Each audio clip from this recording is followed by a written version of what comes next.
Nunca he sido de esos que se detienen fácilmente en la carretera. Manejar es parte de mi vida, de mi rutina, de ese ruido constante que uno se acostumbra a llevar por dentro. Pero ese día fue distinto. Había algo en el aire, algo que no sabría explicar, como si el cielo mismo estuviera conteniéndose para decir algo. Las nubes venían pesadas, apretadas unas contra otras, como si el mundo estuviera por estallar en llanto. Y así fue. La lluvia empezó suave, casi imperceptible, como una advertencia delicada que pronto se volvió insistente, firme, constante.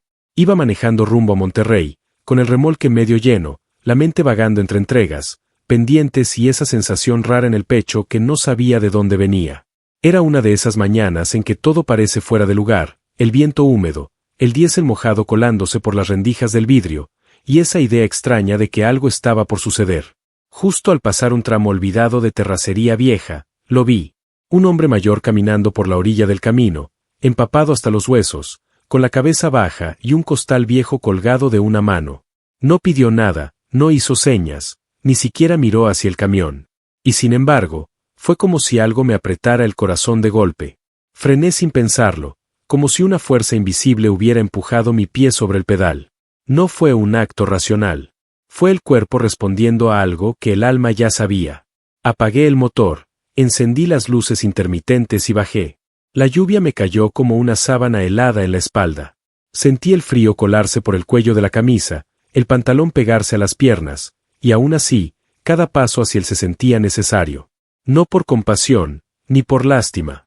Era algo más profundo. Era respeto. Ese señor caminaba con una dignidad que dolía. Sus zapatos estaban destruidos, el pantalón empapado hasta el muslo, las manos temblaban, pero no soltaban el costal. Me acerqué con cuidado, sin levantar la voz. Cuando estuve lo bastante cerca, pregunté si quería que lo llevara. Él levantó la mirada con esfuerzo. Tenía los ojos claros, gastados como si la vida los hubiera exprimido de tanto mirar hacia atrás. Y me dijo, con voz apenas audible, llévame hasta donde puedas, necesito entregar esto. No explicó más. Solo eso, entregar esto. Y al decirlo, miró el costal con una mezcla de nostalgia y determinación que me descolocó. No pregunté qué había dentro. No hacía falta. Algo en su postura, en el modo en que lo sujetaba, decía más que 1000 palabras. Lo acompañé hasta la cabina del camión. Le abrí la puerta, puse una toalla en el asiento del copiloto, no para secarlo, sino para honrar lo que fuera que estaba a punto de subir. Mientras se acomodaba, le ofrecí un poco de café de mi termo. Aceptó con una gratitud que no necesitó palabras. Se quedó mirando por la ventana mientras yo regresaba al volante. Y entonces comenzó el silencio. No cualquier silencio. Uno que parecía hablar por dentro. Un silencio lleno de historia, de memoria, de dolor acumulado. Manejé unos minutos sin decir nada, mientras la lluvia golpeaba el techo del camión como un tambor lejano. Sentía que no estaba solo, pero tampoco acompañado. Era como si estuviéramos en pausa, flotando en un espacio entre dos mundos. Pasaron algunos kilómetros así, hasta que de pronto, él empezó a hablar. No giró la cabeza, no buscó mi mirada. Solo dijo, como si el pensamiento hubiera escapado de su boca sin querer, 12 años sin verla. A mi hija. 12 años. Y luego cayó. Yo seguí manejando, pero cada palabra suya me caía encima como gotas más densas que la lluvia. Nos distanciamos por cosas que ya ni importan, los dos tercos, y cuando quise volver, ya era tarde. Nunca me perdonó. Su voz no tenía enojo, tampoco resentimiento. Era una tristeza vieja, de esas que ya no lloran, solo pesan. Puso las dos manos sobre el costal, como si buscara que algo no se le escapara. Aquí traigo algo de mi nieto. Nunca lo conocí, pero esto es suyo. Yo sentí que el estómago se me hacía nudo. No pregunté más. No hacía falta. Él hablaba y yo escuchaba, porque hay momentos en que lo único necesario es eso, quedarse callado y sostener el espacio. Me contó que había tenido miedo de hacer ese viaje, que muchas veces lo planeó en su mente, pero siempre se detuvo antes de salir. Soñaba con reencontrarse, con verla abrir la puerta, llorando, abrazándolo. Y otras veces soñaba que lo ignoraba, que ni lo reconocía. Todo eso lo decía bajito, como si temiera que el viento se lo llevara. Yo lo miraba de reojo, con el corazón en la garganta, porque también tengo personas a las que no he visto en años, y no sé si algún día podré hacerlo. Le pregunté si había avisado que venía. Solo negó con la cabeza. Que sea Dios quien abra la puerta o la deje cerrada, dijo, como si eso fuera suficiente. Y tal vez lo era. Seguimos un rato más en silencio. La lluvia empezaba a amainar, y el cielo, aunque todavía cubierto, se aclaraba levemente a lo lejos. El café ya estaba tibio, pero le ofrecí un poco más. Esta vez lo tomó con ambas manos, como si quisiera absorber no solo el calor, sino el momento. El pueblo apareció de pronto, entre los árboles y los techos bajos. Me indicó una calle angosta, con banquetas rotas y casas de colores deslavados. Me dijo que ahí vivía su hija, que una vecina le había confirmado que aún seguía en la misma casa. No quiero verla por mí, solo que reciba esto. Y que sepa que lo guardé todo este tiempo. Y ahí, en medio de esa frase, comenzó el momento que cambiaría todo. Cuando frené frente a la casa, él no se movió de inmediato. Se quedó mirando la puerta de lámina oxidada, como si necesitara primero confirmar que el mundo aún seguía ahí. Sus dedos apretaron el costal, su pecho subía y bajaba con una calma tensa, como si cada respiración fuera una decisión. No era solo un viejo intentando hacer las paces, era un padre cargando años de palabras no dichas, de cumpleaños ausentes, de perdones que nunca llegaron a pronunciarse. Me ofrecía acompañarlo, pero me dijo que no. Esto lo tengo que hacer yo solo. Bajó del camión con lentitud. La lluvia ahora era solo un recuerdo en los charcos. Caminó hacia la reja despacio, pero con una firmeza que me conmovió más que cualquier grito. Tocó la puerta una vez. Nada. Volvió a tocar, más fuerte. Y entonces, una sombra apareció tras la cortina. Una mujer de unos 30 y tantos, cabello recogido, mirada endurecida. Abrió la puerta solo lo necesario para asomarse. ¿Qué quiere?, preguntó sin reconocerlo. Él se quitó la gorra con respeto, como si aún llevara uniforme, y dijo, «Soy Efraín, el papá de tu mamá. Vengo a entregar algo que es para tu hijo». La mujer se quedó en silencio, paralizada. Podía ver desde el camión cómo sus ojos se dilataban, cómo sus labios se entreabrían, buscando palabras que no salían. «Mi mamá ya no vive aquí», dijo al fin, con la voz rota. «Se fue hace 5 años, murió en Puebla». Esa frase fue como una piedra lanzada desde el cielo. El viejo se tambaleó, pero no cayó. Solo bajó la cabeza, y murmuró algo que no alcancé a oír. Luego extendió el costal hacia ella. «Esto es para él. Para que sepa quién fue su abuelo. Y que lo quise, aunque no me haya conocido». La mujer no lo rechazó. Tomó el costal con manos temblorosas, como si entendiera, en lo profundo, que aquel hombre traía más que un objeto. Traía una historia que pedía redención. Volvió caminando más despacio, con los ojos vidriosos, pero la espalda recta. Subió al camión en silencio. No lloró.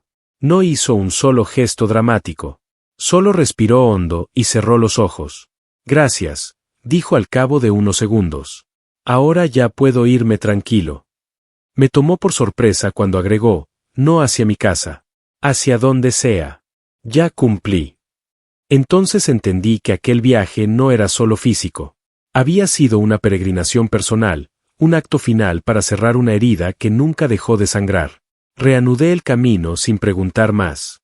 Por respeto, por dolor, por todo lo que no se dice cuando las emociones se sienten demasiado cerca del borde. Pasamos varios minutos así, solo el sonido del motor y la respiración de ambos flotando en el aire.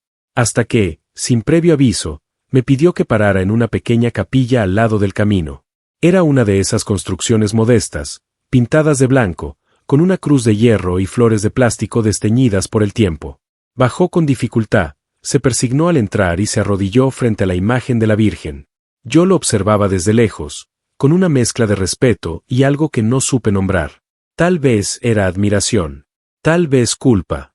Tal vez ese reflejo incómodo que sentimos cuando vemos a alguien enfrentar sus propios demonios mientras nosotros aún los evadimos. Estuvo ahí unos minutos. Luego salió, caminó hacia mí, y con una voz más firme de lo esperado, me dijo, «Ya no tengo nada más que hacer. Pero tú sí». Me miró con una intensidad que me dejó inmóvil. «No esperes a que sea tarde. Lo que tengas que decirle a alguien, díselo hoy. Lo que tengas que entregar, entrégalo ahora. No guardes lo que duele. No escondas lo que amas. No supe qué responder. Solo asentí. A veces las palabras sobran cuando alguien ya te dijo todo con el alma. Lo llevé hasta una terminal vieja en las afueras de un pueblo. Me dijo que desde ahí vería a dónde seguir. Me negué a dejarlo solo, pero insistió. Ya me diste más de lo que esperaba. Gracias por detenerte. Antes de bajarse, me dio un papel arrugado con un número escrito a lápiz. Por si algún día quieres hablar con alguien que entendió que el silencio pesa más que el dolor. Me quedé mirando ese papel mientras él se alejaba, sin volver la vista atrás. Solo su silueta encorvada, bajo la luz de una farola, perdiéndose entre sombras y asfalto mojado. Arranqué el camión, pero no pude irme de inmediato. Me quedé ahí unos minutos, con el motor encendido y el alma hecha un nudo. Miré el papel otra vez. No lo guardé. Lo puse en el tablero, como una señal, como un recordatorio de que a veces lo más importante no es a dónde vas, sino a quien te atreves a llevar contigo. Ese hombre me dejó más que un recuerdo. Me dejó una lección que no se borra. Todos cargamos algo que nos duele, algo que necesitamos entregar antes de que sea tarde. Y a veces, solo necesitamos que alguien se detenga por nosotros. Y a veces, solo necesitamos que alguien se detenga por nosotros. Esa frase no dejaba de girar en mi cabeza mientras volvía a la carretera. El asiento del copiloto seguía caliente, como si aún conservara el eco de la presencia del viejo. Miré de reojo el costal vacío en la parte trasera. Imaginé su contenido ahora en manos de aquel niño, en una casa donde antes solo había preguntas sin respuestas. Y pensé en la extraña forma en que los caminos se cruzan cuando menos lo esperas. Avancé sin rumbo fijo durante varios kilómetros. No tenía prisa. El cielo empezaba a oscurecerse de nuevo, y el olor a tierra mojada me regresó a la infancia, a las tardes en que mi madre barría el patio después de la lluvia. Por alguna razón, ese recuerdo me dolió más que cualquier cosa. Tal vez porque nunca se lo dije. Nunca le agradecí lo suficiente. Nunca supe que un día iba a extrañar hasta eso. Pasé por un puente angosto, donde un par de niños jugaban con un papalote improvisado. Me detuve un momento para mirar. Uno de ellos tropezó y cayó, y el otro corrió a ayudarlo sin pensarlo. Se abrazaron entre risas, sin vergüenza, sin miedo, como si el mundo aún fuera sencillo. Me pregunté cuándo dejamos de hacer eso. Cuando comenzamos a esconder lo que sentimos, a contener las lágrimas, a disfrazar el amor con distancia. Tal vez no es que seamos fríos, es que estamos llenos de pendientes emocionales que nos olvidamos de saldar. Esa noche dormí en el camión, en una parada de descanso rodeada de árboles altos y grillos que no dejaban de cantar. El silencio fue mi espejo. Me vi reflejado en cada decisión que postergué, en cada mensaje que no envié, en cada llamada que evité porque había tiempo. Pero el viejo me lo había dicho claro, no siempre hay tiempo. A veces solo hay una última oportunidad, y ni siquiera lo sabes hasta que ya pasó. Al día siguiente, tomé una ruta secundaria. No sabía exactamente a dónde iba, pero una parte de mí sí lo sabía. Algo dentro me empujaba. Tal vez la necesidad de redención. Tal vez el deseo de ser más valiente. Entonces me desvié hacia el pueblo donde vive mi padre. No lo veía desde hacía años. No por peleas, sino por esas distancias que se hacen grandes sin que uno se dé cuenta. Paré frente a su casa y no bajé de inmediato. Me quedé sentado, con el corazón galopando. Toqué la bocina. 2 veces. Y al poco rato, la puerta se abrió. Salió él, más encorvado que en mi memoria, pero con la misma mirada orgullosa de siempre. Nos miramos. No dije nada. Solo bajé del camión, caminé hacia él y lo abracé. Un abrazo torpe, apretado, con años de distancia cayendo como lluvia sobre nosotros. No hablamos mucho. No hacía falta. Él también había estado esperando que alguien se detuviera. Pasé el día con él. Me contó historias que nunca había escuchado. Me habló de mi abuelo, de la primera vez que manejó un camión, de cómo conoció a mi madre. Yo lo escuchaba como quien escucha un testamento sin palabras. Al final, me regaló una foto vieja, en blanco y negro, de cuando yo era niño y él me llevaba en sus hombros. No todo lo hice bien, me dijo. Pero siempre estuve, aunque no supiera cómo demostrarlo. Esa noche, al despedirme, le prometí que volvería pronto. Lo dije en voz alta, sin miedo, porque entendí que las promesas vacías se curan con acciones. Volví al camino, pero algo había cambiado. Ya no era solo un camionero con entregas y rutas. Era un testigo de vidas cruzadas, de momentos en los que detenerse lo cambia todo. Y lo más importante, de cómo los pequeños gestos salvan las historias que creemos perdidas. Y entendí que cada persona que sube a ese camión, o a nuestras vidas, lleva una historia necesitando espacio. No soluciones, solo espacio. Escucha. Presencia. Eso es todo. Como lo hizo el viejo conmigo, como traté de hacerlo con él, como alguien más quizá lo hizo antes por mí, sin que yo lo supiera. Al final del viaje, el joven me miró antes de bajar y me dijo, gracias por no tratarme como un extraño. Y esa frase se quedó resonando. Porque tal vez ese es el verdadero problema, que nos hemos vuelto extraños entre nosotros, incapaces de detenernos, de mirar, de ver más allá de la superficie. Hoy, cuando alguien me pregunta por qué manejo, por qué viajo solo, por qué parezco buscar algo en cada ruta, no siempre sé cómo explicar lo que encontré esa tarde lluviosa. Pero sí sé que desde entonces, cada vez que la lluvia cae, miro hacia afuera esperando ver una silueta encorvada, un bastón, una historia más por descubrir. Y aunque no siempre aparece, yo sigo bajando la velocidad. Por si acaso. Porque uno nunca sabe cuándo la próxima historia está esperando ser contada.